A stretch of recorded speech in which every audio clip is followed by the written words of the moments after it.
Hi everyone, I'm Gari. And I'm Angela, and we're the co-founders of Instrumentl. We're so excited to have our team at GrantSummit again this year. GrantSummit brings together so many people that care deeply about grants and our sector, just like the folks on the Instrumentl team. Instrumentl started because we both saw the same problem, but from very different worlds. I was in nonprofit development and also served as a grant maker. I saw firsthand how much time and energy goes into finding and managing grant funding. And I came from the world of technology startups. I knew great product and design could make the grant process easier. So we built Instrumentl to help nonprofits grow their revenue from grants and therefore their impact. But the landscape is changing. Many of our customers have lost federal funding, and that's driving a greater need for diversification of funding. And with AI changing how we all work, that's when you need your tools to step up.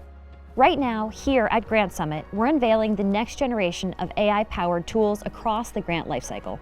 And because so many of you, we know, rely on Instrumentl to find your best fit funders and grants, we've made our matching process even smarter and better with our new prospecting assistant.